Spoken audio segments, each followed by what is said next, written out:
Good evening, everyone.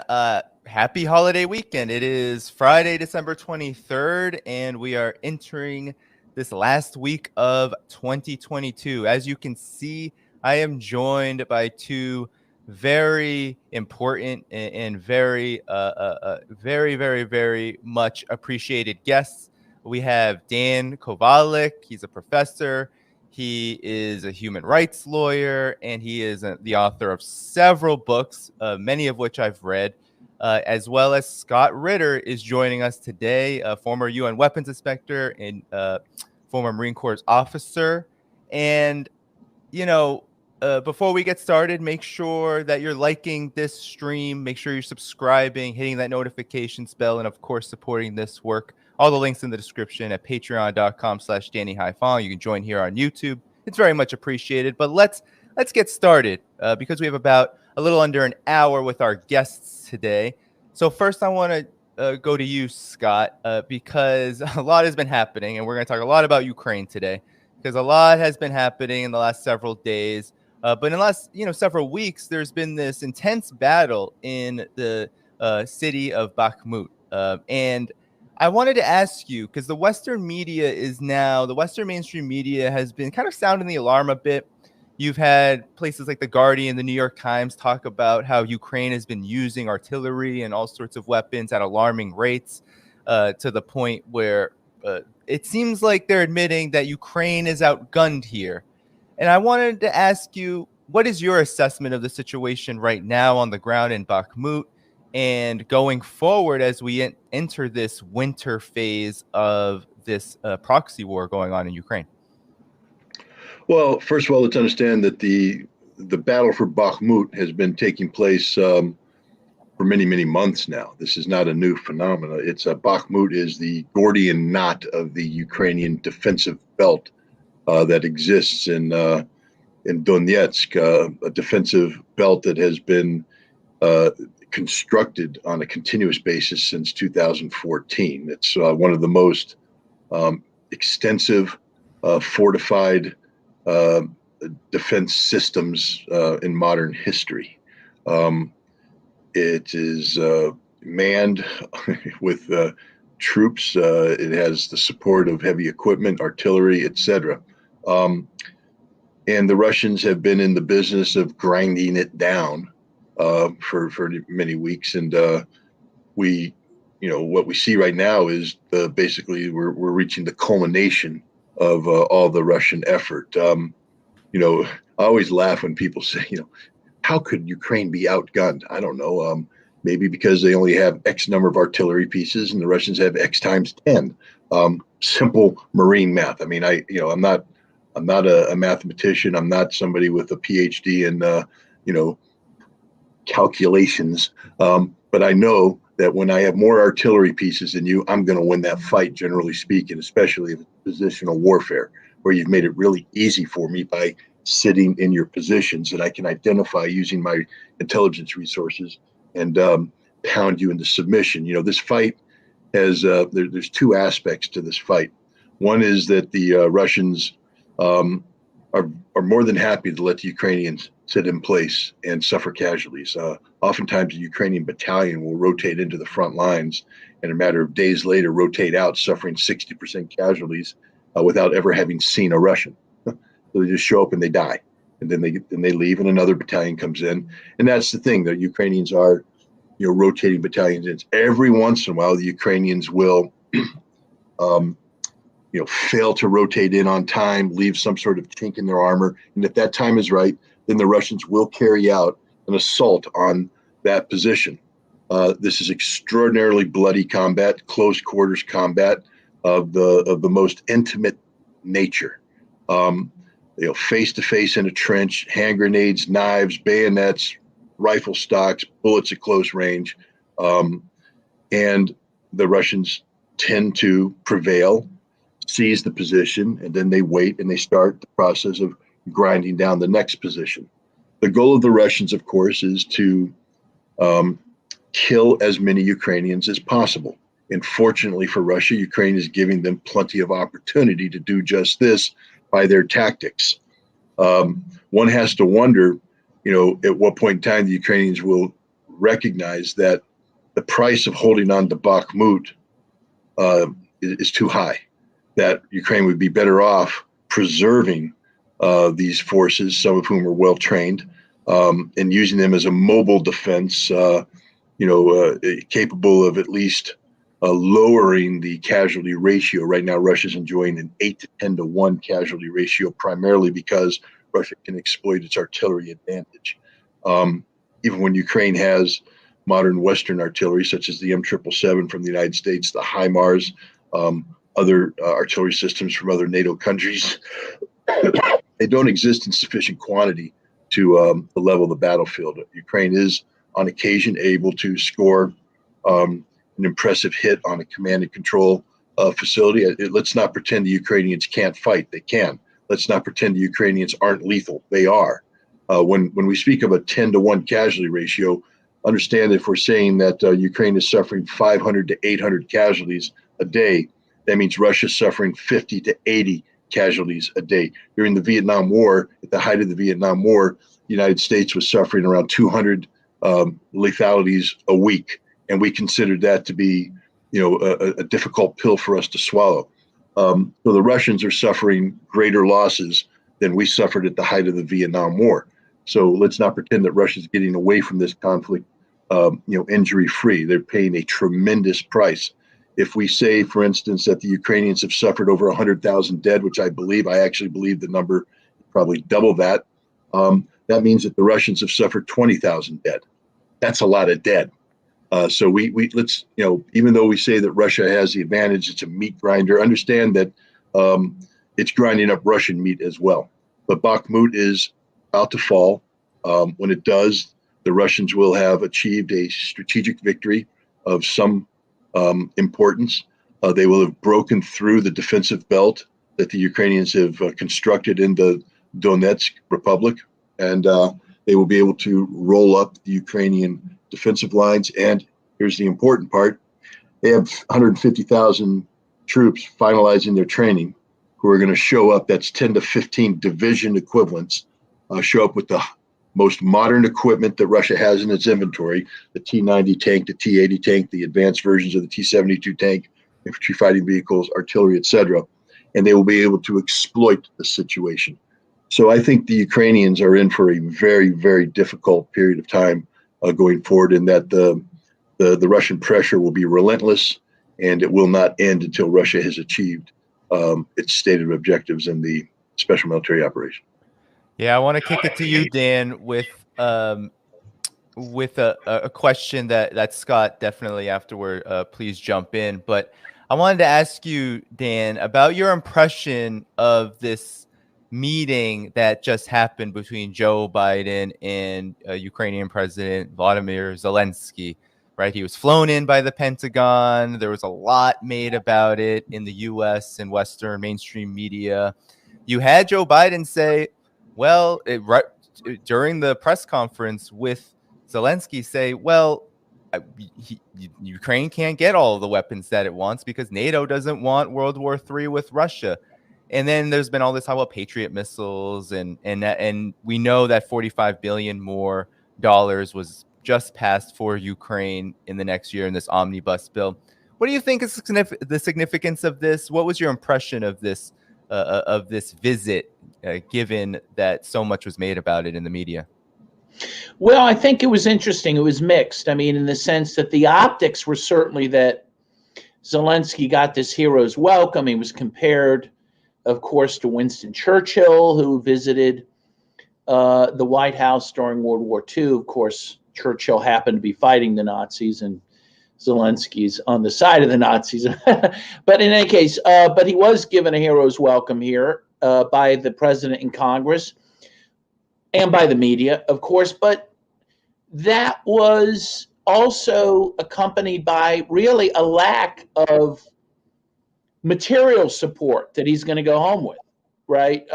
He wanted a lot more than what he got. He got one. And Scott, you can finish this because I don't know the correct word, but he got one Patriot missile something. I don't know what that. What's that? Battery. Thank you. He wanted much more, He wanted artillery. He wanted more than one Patriot missile battery. So all the hype, all the pomp and circumstance seems to be dwarfed by the fact that he didn't get much. And it seems to me that that's a signal that maybe Ukraine fatigue is sinking in.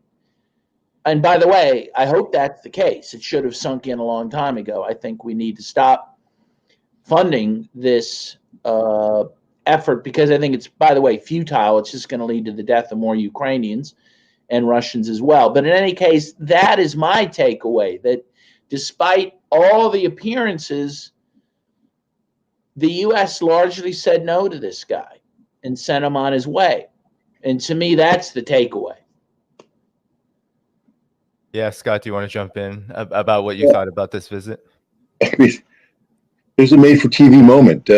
Hollywood couldn't have written a better script. The brave Ukrainian president visiting the frontline troops, ostensibly in Bakhmut, but we don't know because we didn't hear any artillery fire in the background, and allegedly Bakhmut's being struck by an artillery shell every minute.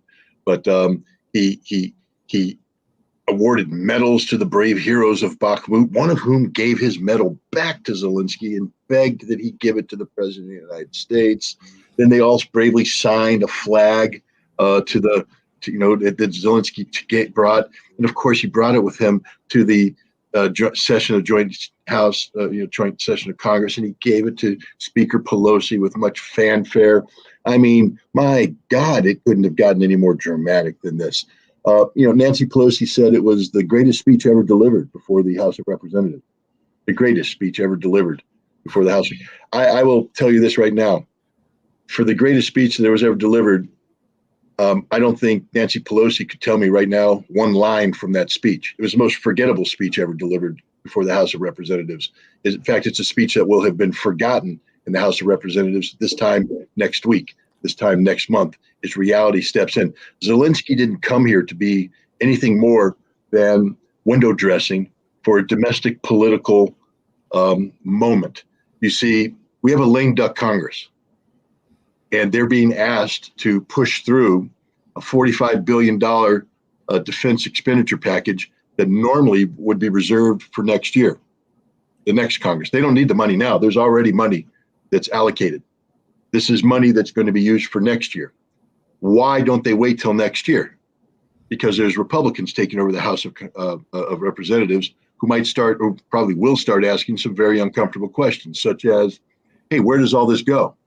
What have you done with the stuff we've already given you? You say you want more, but how do we know what we've already sent you hasn't been siphoned off into the pocket of people or into the black market coming back? We'd like some accountability. This would be a very difficult discussion for the Biden administration because they don't have answers, because they've refused to appoint an inspector general. They don't have any accounting procedure. Right now, they are going through the motions of sending so-called on-site inspectors on the ground in Ukraine to investigate the status of the weapons that have been sent in, trying to build from scratch a documentary record that should have existed in any normal way of doing business.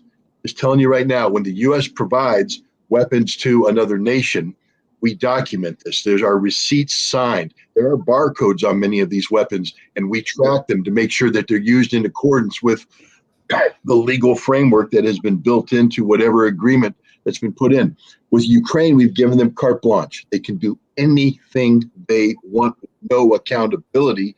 And as a result, much of these weapons aren't making it to the front line, especially the lighter weapons, the javelins, the stingers, the machine guns, the grenades, the mines, the explosives. They're being siphoned off. It's sort of like, back in the good old days in New Jersey and New York when the shipment of the newest Adidas came in at the port, and they load them in the truck, and oh my gosh, a couple boxes bounced out of the truck on the way to the store. Well, they bounced out of the truck into the back trunk of somebody who drove off and then would sell them on the side. This is what's happening. We literally have mercenaries saying, we're in a convoy, and 2 trucks at the end of the convoy peeled off and disappeared. They were full of munitions and weapons, but they just went their own way instead of going to the front lines. So Biden and the proponents of this conflict don't want to answer those questions. So they're using this lame duck session to push through a $45 billion spending bill, which, by the way, is going to pass no matter what. There was no question that this wasn't going to pass. So what is Zelensky's purpose? Zelensky's purpose is to provide political cover for this vote. Because now Zelensky has come in and he's begged, he's pleaded. Okay, but the joke is on him and on everybody else, because Zelensky went off script. He wasn't supposed to, but he did. He was just supposed to come in and say, yes, give me some help, da-da-da. Oh, $45 billion, thank you very much. Slava Ukraina, Slava America. But no, Zelensky had the gall to say, Patriots, yeah, I'd like a second battery, please. We're sort of out of tanks. I'd like your tanks, the M1 Abrams. I'd really like some of those. I'd like some of your Bradley fighting vehicles. I'd like some of the equipment that we need if you want us to win this war. Because you do want us to win this war, don't you? This is all about, right? You want us to do the fighting to win the conflict against Russia that you've provoked and you're promoting. So you're going to help me win this war, are you not? And Joe Biden's answer was, no, we're not going to help you win this war. You're not going to win this war. You're going to lose this war. And it's not just Joe Biden saying that. Remember, General Zaluzhny, who's the commander of the Ukrainian Armed Forces, gave an interview to The Economist last week where he all but admitted the war is lost. He didn't come straight out. He did it indirectly. But the interesting thing is the interview that he gave, Zelensky was at the table. The commander-in-chief, the president, didn't say a single word. Just sat there as the general took over, which tells you something about who's really in charge right now. But the general said, I can beat these guys, meaning the Russians. I can beat them. Well, every general says that. No general gets his stars by saying, I can't beat them. He said, I can beat them, but I'm going to need 300 tanks, 500 infantry fighting vehicles, 500 artillery tubes, and an endless amount of ammunition. In short, he basically was replicating the scene out of the movie Downfall in the basement in Berlin with Adolf Hitler and his generals. If you've ever seen the movie, if you haven't seen the movie, see it. It's brilliant. But Hitler's sitting there and, he's pounding the table, moving imaginary armies. Where's Steiner? Where's Wendt? Why aren't they attacking? Why aren't they doing this? If they would just listen to me, we would win this war. Well, there weren't any armies. It was imaginary that he was pushing around. There was nothing left. And Zelensky's at that point. Give me this huge army. And we're talking a lot of equipment here. And I can win this war. Well, hey, General, I could win this war if you gave me that army. Danny, you could win the war. Dan, you could win. All of us could win this war if we were just given the imaginary army that General Zaluzhny was imagining. But then Zaluzhny was doing this for a reason.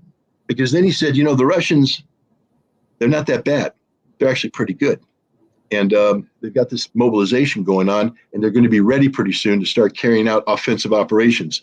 And if I don't have the things I've asked for, there's not much I can do. The Russians are going to win. And there was the dime, dropped right on the table. The Russians are going to win. And that was the cover. Basically, hey, the West, you got us all ginned up here. Now it's time for you to step up to the table. I need this army to do the job that you want us to do. Without this army, they're going to beat me. So Zelensky came here and he said, I heard Zaluzhny ask for stuff, so I'm going to ask for it. And Biden said, no. What does this mean? Because here's the important thing. We know Ukraine is going to lose this war. We know it. I mean, General Petraeus can get on TV and spout nonsense. General Hertling, all these retired generals with 1 million stars. I mean, there might as well be a galaxy up there with all the stars that appear on TV. And they can all say the same thing, how bad the Russians are, how brave the Ukrainians are. And you know what? It is bunk, 100% bunk. The Ukrainians have lost this war. They're losing this war, and there's no way they can win this war. And Joe Biden recognizes this, and that's why he said, you're not going to get the help you've asked for because we don't want to put you in a position where we escalate this conflict to the point of a NATO-Russian direct conflict. We can't have that. So you're not going to win. You can't win. We're not going to allow you to win.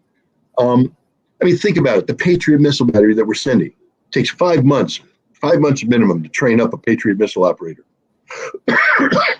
Okay. Let's say we start now. We're not. It's going to take a little bit of time. That means they're not going to get one till May. I happen to believe that a lot's going to happen on the ground between now and May, and none of it's going to be good for Ukraine. And so this war may be over or on the verge of being over by the time the Patriot comes in. Why do the Ukrainians need the Patriot missile? because right now their critical infrastructure is being eviscerated by daily Russian missile attacks that their current air defense system can't shoot down. So what is our solution? To give them one battery of Patriot missiles that don't work, by the way. Check the operational history of this system. Couldn't shoot down an Iraqi Scud, shot down more Allied aircraft than Iraqi missiles in 2003. It couldn't protect the strategic infrastructure of Saudi Arabia. The system don't work. But we're going to give one battery, and it's going to be deployed in May. Tells, what's that say to the Ukrainians? We can't stop the Russians from destroying your infrastructure. Not only can we not, we're not going to stop. So Ukraine's going to get eviscerated for 5 months. The system that we're going to bring in is incapable of solving the issue under the best of circumstances. It's not enough. It doesn't work. And frankly speaking, every Ukrainian who's manning it, you're going to die. I'm telling this right now to any Ukrainian soldier watching this. Don't accept the assignment to go get trained in Germany. Yes, you'll get beer. Yes, the women are pretty. Yes, it's going to be warm, but you're going to die. When you go back to Ukraine, they're going to put you in a death trap called a Patriot missile battery that is the biggest target Russia's looking for, and they will kill you, and they will kill everything about you. Don't do it. But this should be said to every Ukrainian soldier right now, because what has the United States said? We are abandoning you. We are literally acting out on Lindsey Graham's perverted little fantasy that we are going to fight to the last Ukrainian. He said that. I'm not making it up. He said that. So now we have Ukraine trying to fight, trying to win, trying to do something, and we're not going to let them. All we want them to do is to fight to the last Ukrainian. For what purpose? To bring as much harm to Russia as possible. Yeah, I don't know how to better define literally what evil is. Evil is the American policy towards Ukraine, because it's not about doing good. It's not about good defeating evil. It's not about helping anybody. It's simply about allowing a nation to die. And it's not Russia that's dying. Allowing a nation we ostensibly call our friends to die the most horrific death. The U.S. policy towards Ukraine is the definition of evil. And those who are implementing it are evil people.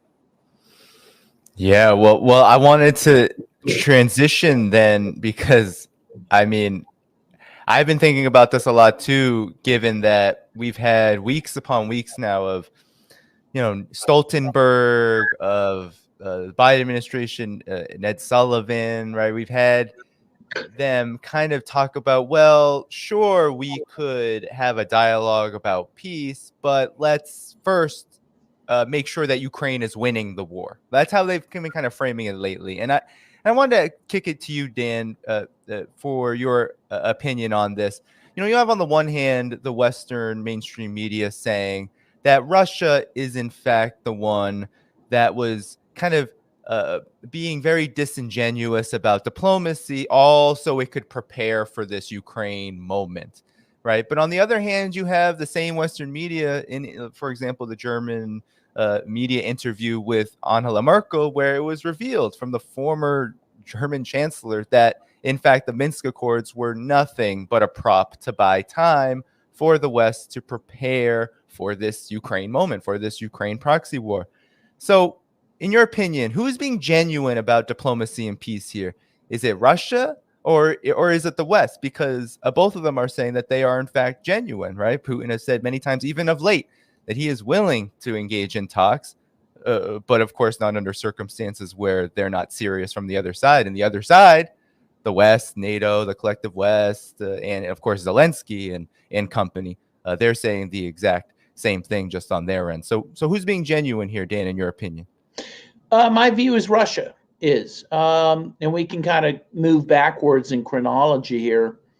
We know now that sometime, I guess in March, there was probably a deal that Ukraine and Russia could have lived with, which honestly would have ceded most of the territory back to Ukraine. And that at that time, Prime Minister Boris Johnson went to Kiev and told Zelensky, don't sign it. In the same way, by the way, that the U.S. did in, I think it was 1992 in Serbia, told the Bosnians, don't sign this peace deal, right? We ended the Lisbon deal, and then we ended up with this war, right? But we even go back further. I was just in Donetsk in November. And I can tell you the people of Donetsk who are happy that the Russians are there, they wish the Russians had intervened 8 years ago. And others in Russia want that. The second biggest party, the Communist Party of the Russian Federation, has been asking for 8 years for Russia to go in to protect Donbass.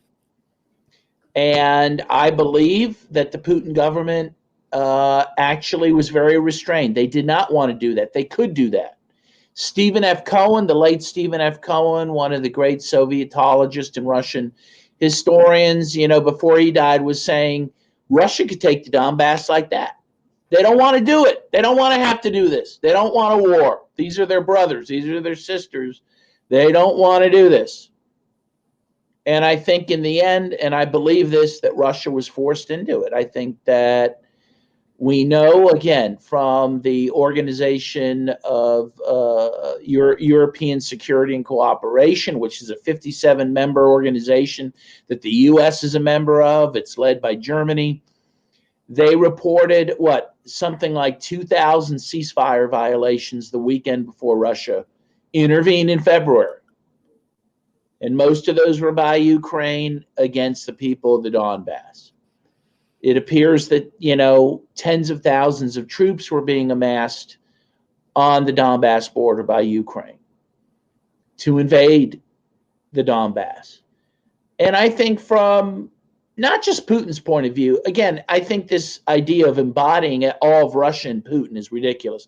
He has a Security Council that has military leaders, Lavrov's on it. He didn't make this decision on his own. They decided either they're going to go in now or they're just going to wait for those troops that are amassed on the Donbass border to go into Donbass and then probably head right into Russia proper, right? And they decided we're not going to do it. We're not waiting. We're not going to do what Stalin did in 1941 and wait for the Nazis to just invade, right? We're going to take the battle to them. But I don't think they did it happily. I think they did it reluctantly. And honestly, the fact that this war's gone on as long as it has is because they've really prosecuted the war in a very cautious, reluctant fashion. They could have gone in much more heavy in the way NATO does whenever it goes in, with its shock and awe, and knocked out Kiev immediately. They didn't do it because they didn't want to do it, and they don't want to do it now, and they're paying the price for that decision. But all of that leads me to believe in my heart that Russia wanted a way out of this. They offered a way out of this. It was very reasonable before they intervened in February. Just tell us Ukraine won't be a member of NATO. Guarantee us that. Get Ukraine to stop attacking the Donbass, and we'll be done with it. And the West said, go pound salt. They had no interest in it. And we are where we are. So no, I think Russia wants peace. And I think it's the U.S. The U.S. more than anyone. The U.S. and to a lesser extent the U.K. They want this war, and they got it, and they're going to continue it for the reasons Scott said. They're going to fight to the last Ukrainian to try to weaken Russia in the same way that Brzezinski did in Afghanistan. Right? Tried to fight to the last Afghan to undermine the Soviet Union, which honestly worked. By the way, everyone I met in Donetsk, and it's so funny, whenever you go abroad, people are so much more in tune with the world than Americans are, right? Every person in Donetsk, the first thing they mention is the Grand Chessboard by Brzezinski. All of them have read it from 1997, right? They say, this is exactly the game plan Brzezinski had for us. And it's true. This is not a secret. This is the game plan. This is what's happened. So, yeah, Scott, I want to definitely get your opinion on which side of this war you think is being genuine about peace, and also pose this to both of you. And Scott, you can answer first as well.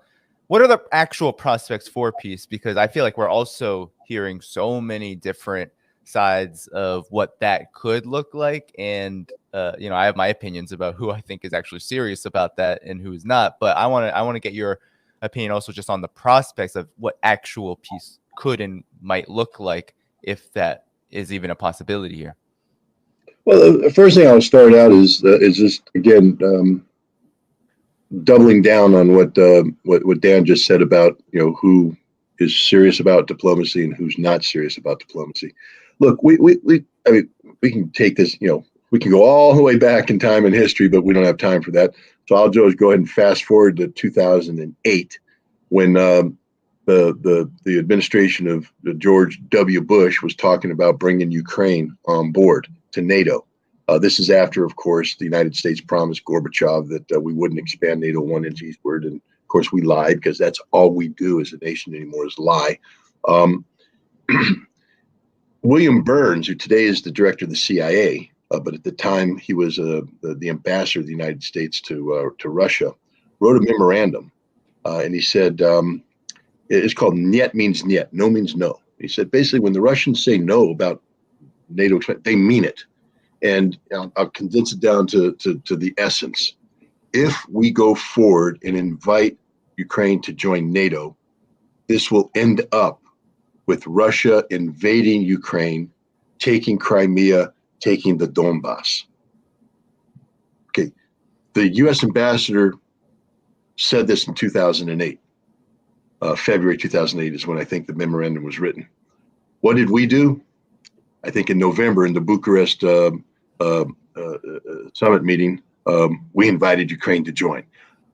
I mean, I don't want to say anything disparaging about too many people, but you were told exactly what was going to happen, and yet you did it anyways, which tells me you wanted it to happen. This isn't an accident. The United States knew that by inviting Ukraine into NATO, they were creating the conditions for a Russian action, which says that's what we wanted to happen from the start. So if that's the case, we would never engage in a serious fashion in any diplomacy that prevented that from happening. In 2014, after the coup or the revolution, whatever you want to call what happened in Kiev, I believe it was a coup orchestrated by the United States that empowered neo-Nazi elements to carry out ethnic and cultural genocide against the Russians, but that's just my opinion. The fighting in the Donbass, where these Ukrainian nationalist forces backed up by the Ukrainian military were trying to violently suppress the ethnic Russians who were in opposition to being culturally genocided. There was fighting going on. The Russians intervened on behalf of the ethnic Russians, and the Russian army actually had the Ukrainians in a bind.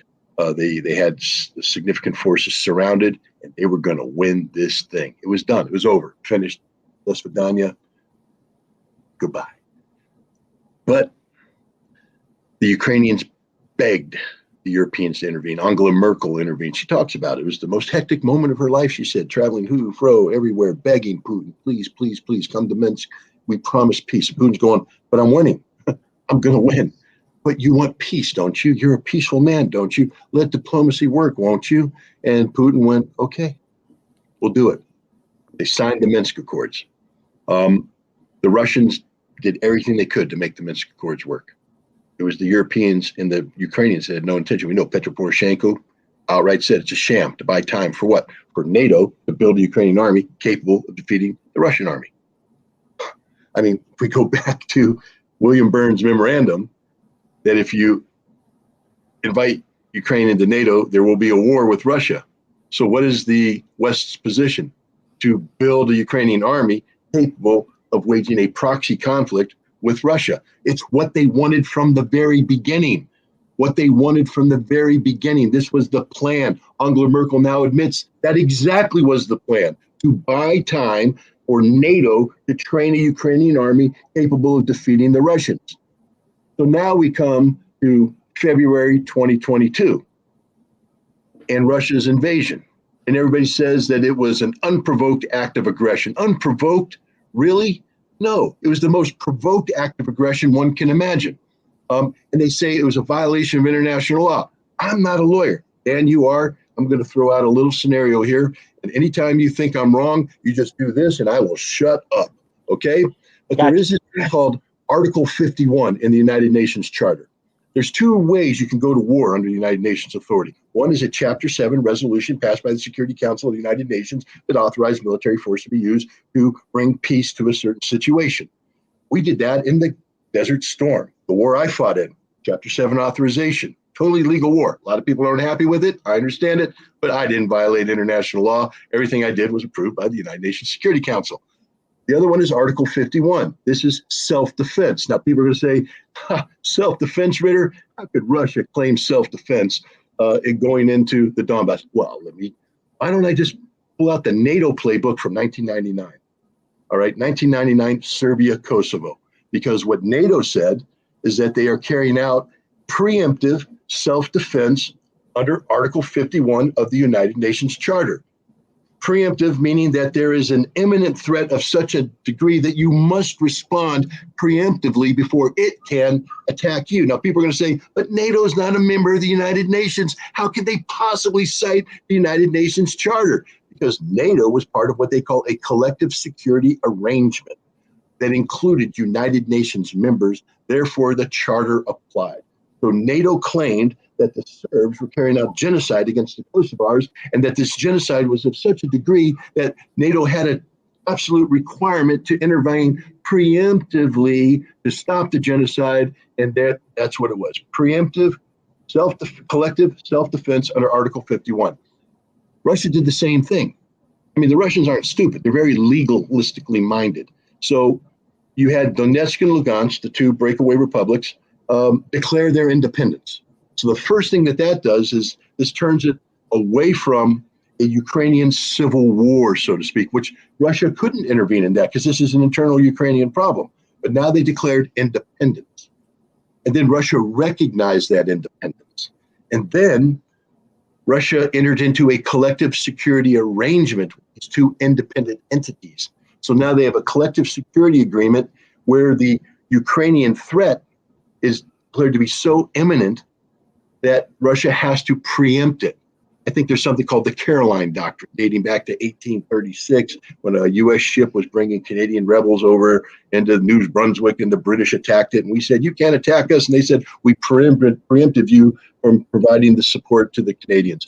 And that Caroline Doctrine which was, I think, solidified by a decision by William Webster, a Supreme Court justice of some note, is carried on today. We cite it today. The Russians, ironically, cited it in their justification for this. But Russia has done nothing but obey the rule of law. This is not unprovoked aggression. This is honest-to-God, legitimate, preemptive, collective self-defense under Article 51 of the United Nations Charter. And what gives them even more credibility now is that we no longer have to say, what are you talking about? There was the Minsk Agreement. There was some We now know that the Minsk Agreement was a lie, a sham, a diplomatic sham, to build up a NATO army for the purpose of attacking the Russians. And we know that the United States predicted this, but engaged in the policy anyways to create just this outcome. So the Russians have the strongest case imaginable. Any court of law of proper jurisdiction and properly manned with properly trained people would agree that Russia has a legal case for what they have done in Ukraine, plain and simple, which tells you there's only one party that's playing this game true, playing this game right. Russia sought a diplomatic solution all the way up to the bitter end. Vladimir Putin acknowledges now that he made a mistake, that he should have continued to fight in 2014, and he will never make that mistake again. So now I come to the last answer of you. What's the prospect for peace? There is no chance in hell that there will be peace in Ukraine.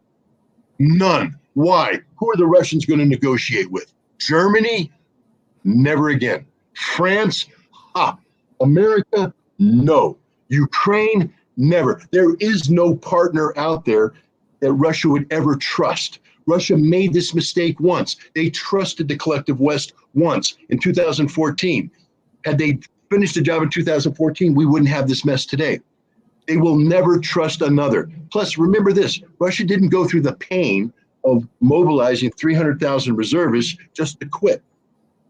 They mobilized for a reason, and that reason is to win the war.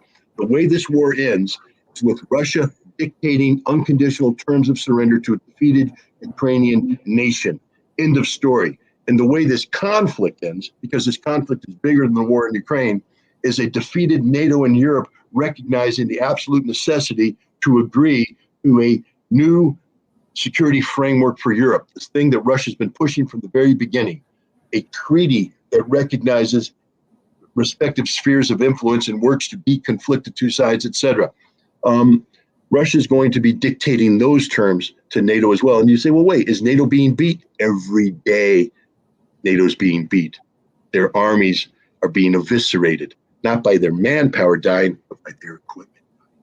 And we now know that NATO is just an empty shell. It's a paper tiger. Germany held an exercise. 18 out of 18 new Puma infantry fighting vehicles broke down, don't work. Let me tell you something else. All the German Leopard tanks that Ukraine's saying, please give me Leopard tanks. Hey, Ukraine, they don't work either. They're in the barracks for a reason, because they can't start. They had to cannibalize a whole bunch of them just to get 50 to send to Lithuania as part of this battle group. Now you want a brigade? Sorry, can't do it. We haven't maintained them. We haven't been preparing for war. We're Germans, but we don't know how to fight. And that all of NATO's that way. The only nation that's prepared to fight is the United States, but we don't have sufficient forces to actually put a credible military power on the ground in Europe capable of standing up to the Russians. You think the brigade of the 101st Airborne Division currently in Romania is going to do the job? 4,700 light infantrymen with helicopters going in against a heavy armored, heavy artillery environment? They'll all die. All their helicopters will be shot down. How about the heavy armor brigade in Poland, Scott? I don't know. They got 18 artillery pieces. 18 going up against what, 800? You really think America's going to win that fight? Well, what about the American Air Force? They're very good, aren't they? They're not that good. They spent the last 20 years bombing villagers in Afghanistan and Iraq with no air defense system. They're not trained to do this, and they're going to go up against the most lethal integrated air defense system in history. What the Russians have put in, we'll lose our Air Force on day one. So, this war doesn't end anything other than total Russian victory. And the Russians aren't in the mood to negotiate that away. They have positioned themselves to win. I think they're going to win, and I don't think they're going to give that away at the negotiating table. They're tired of the West. All the West does is lie.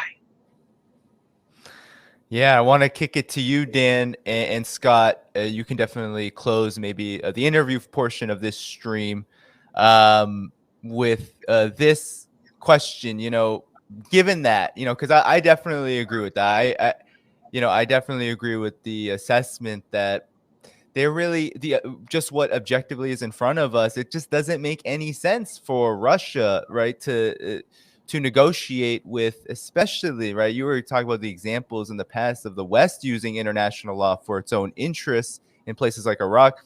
There is nothing in Russia's interest that makes it say, well, I am going to now sit down with the collective West, because that's who it would have to be with, and negotiate when we already know how many times have they lied, as you said, Scott. So I want to ask you guys about the significance of this globally, right? Because oftentimes we talk about Ukraine, what's happening there, who's going to win that conflict. But this has global ramifications for Europe and everywhere else in the world, Africa, Asia. I want to ask you what your opinion on this is, because it feels like Russia is standing up to the West in a way that many countries before Russia, especially since the fall of the Soviet Union, have not been able to do because they just did not have the capabilities militarily, politically, in terms of their weight in the international order. So, Dan, I want to ask you first this question, and Scott, you can close it out. What do you think about the global significance of what's happening with Ukraine, given where this is all going? Well, I think this is the most significant event we've seen since the collapse of the Soviet Union. There's the Chinese curse, may you live in interesting times. We live in interesting times, my friends. And what this bodes is the creation of a multipolar world for the first time since 1991, since the Soviet Union collapsed. And it's very interesting. I think you make a good point, Danny. I mean, I think the reason that, despite the fact that the U.S. claims, the world is on our side and on Ukraine's side against Russia, it's actually not true. Most of the world's on Russia's side. If you look at Africa, Latin America, Asia, most of those countries, most of the world population-wise is either openly supportive of Russia or they're basically keeping silent because they don't want to upset the West, but they are quietly applauding Russia. And why? For the reason you said.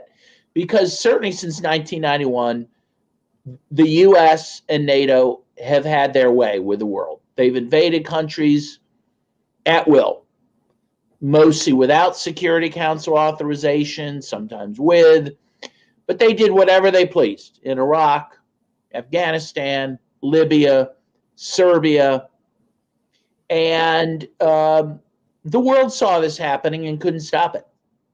And now, as you said, Danny, Russia has drawn a line in the sand and said, we've had enough. You're not going to get your way anymore. We will defend our homeland. And I do think this is defending the homeland. So I will see and raise, Scott, on the issue of the self-defense. I just want to point out, yes, it was collective self-defense in that they were defending the Donbass, that, as you mentioned, had a referendum, declared independence. Russia recognized them, pointed to the International Court of Justice advisory opinion on Kosovo, which found Kosovo was, could declare independence without a referendum, right? And so Russia said these are even better circumstances for that. They declared collective self-defense. But in addition to that, Russia viewed this as defense of their own homeland. They knew if Ukraine invaded the Donbass en masse, they would not stop there. With NATO's support, they keep going into Russia. And when I was in Russia, again, I just got back right before December, people in Russia view this as they viewed Operation Barbarossa, as a invasion of Russia by not just Germany, but by the collective West, right? The West didn't open up a second front against the Germans until 1944. Russia was basically left to its own devices for 3 years to fight Nazi Germany. And they view this in the same way, that if they didn't engage in this attack, that they would be fighting NATO on their own territory. And so, and most of the world understands that. Africa understands that in their time of need, the Soviet Union supported Cuba to help liberate Southern Africa, right? And help overthrow apartheid, which Nelson Mandela recognized. People in the developing world have a residual sympathy for Russia because of what the Soviet Union did, one, in defeating Hitler, and two, in helping liberate the colonized world, right? And so they're supporting Russia now, and they're supporting them because Russia's doing what no one else did, as you said, Danny. They're fighting back, and they're defending themselves. The U.S. position has always been no one else has the right of self-defense but the U.S., right? Going back to Washington, if the Native Americans defended themselves, that was considered a terrorist act. They had to be punished. Same with the Vietnamese, right? The Vietnamese attack us on their own homeland. They're terrorists. They must be destroyed, even if you're a woman or a child, right? The Russians are saying, no. We're not playing by those rules anymore. We have a right to self-defense. The Russian ethnics in Donbass have a right to self-defense, and we're going to exercise it. And most of the world recognizes that. This marks the birth of a multipolar world, and we are witnessing it. We are living in interesting times, and honestly, I consider it a blessing. I want to see the birth of a multipolar world. I just hope we avoid a nuclear conflict in the meantime. That's what I have to say. Yeah, Scott, what are your thoughts? Oh, sorry, you're muted. Oh no, his mic. There we go. There we go. I was coughing, so I didn't want you guys to hear my right. my struggle with my body. But no, I agree. Ditto everything Dan just said. I'll just put a little bit of my spin on it. This conflict is more than just what's happening in Ukraine. the United States made it that kind of conflict when we sought to sanction Russia, understanding that Russia is a global economic power. I mean, I just always laugh when people, when idiots, God bless John McCain, and I hope you're doing well wherever you're at, buddy. But he's not my buddy, by the way. But this is a guy who helped coin the notion of Russia being nothing but a gas station disguised as a country. Or, I think that's it. A gas station disguised as a country. And Lindsey Graham has picked up on that, riffed off it, so have other people. And that's okay. I mean, but you don't want to be a Humvee on a superhighway in the middle of nowhere in weather like there is right now, running out of gas, in need of that gas station. You see, Russia's not just a gas station. They're a global gas station. They have connectivity throughout the entire world. The energy security framework of the entire globe is fully integrated into Russia. So when you say we're going to sanction Russia, to do that properly, you need the entire world to play, and the entire world isn't ready to play. They don't want to play. Not only that, Russia was able to play it back. I mean, you can't be Europe and say we're gonna stand up to Russia, and we're not gonna buy any Russian gas. Okay, what gas are you gonna buy? Well, America's promised to help us out on that one. Well, America's promise is worth what it's worth to everybody else. Nothing. What has America done? Watched you suffer, watch your businesses collapse, watch everything go down, and then step in with American liquid natural gas, which you can't afford, by the way. And the end result is your economy is in tatters. So Russia's winning the economic sanctions conflict. The fact is, they've won it.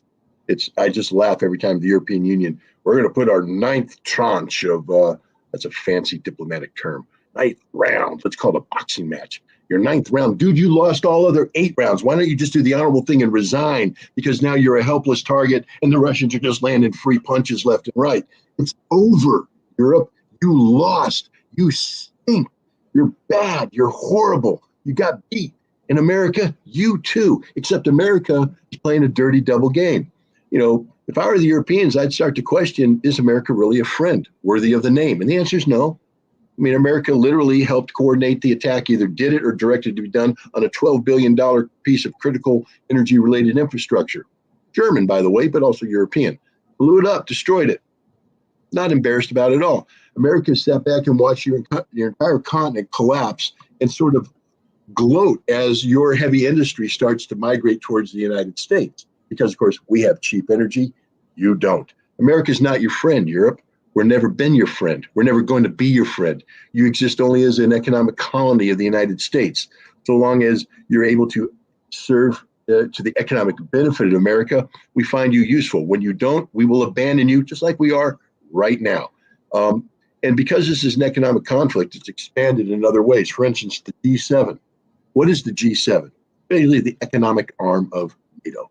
Yes, I know Japan's there, but it's the economic arm of NATO, or the EU. The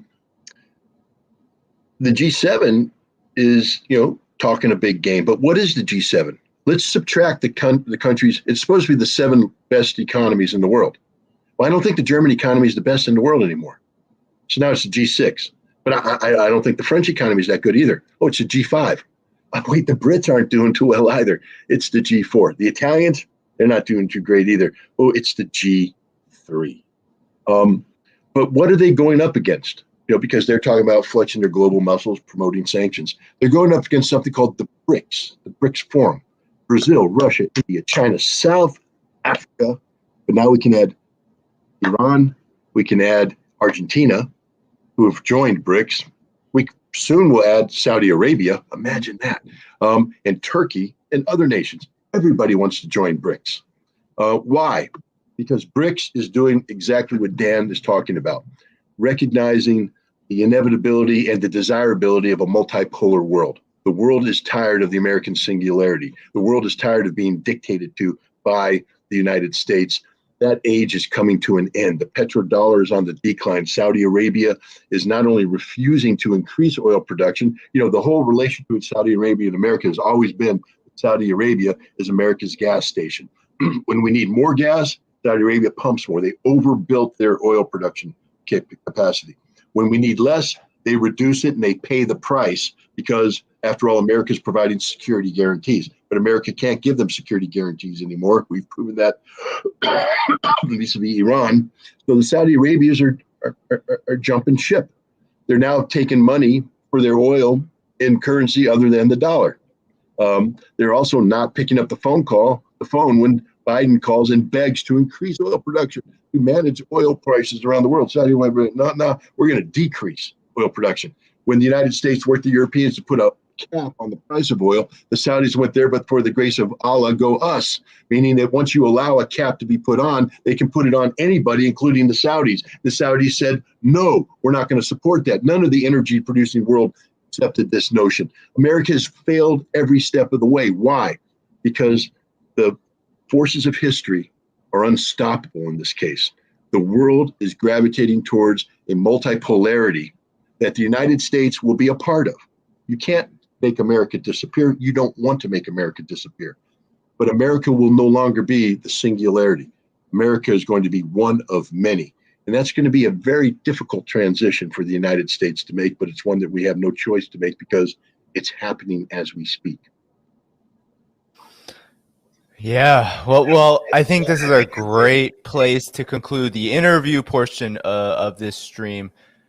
Thanks so much, Dan and Scott, for joining me. I'm going to stick around for another 30, 45 minutes, so please do stick around. But I did want to share, you two are actually speaking at the beginning of the new year together. And yes, I believe in Albany paper. I'll put that up right now before you guys go, so everyone knows where to find it. So you will be in Troy, New York, which is a very working class city, upstate New York.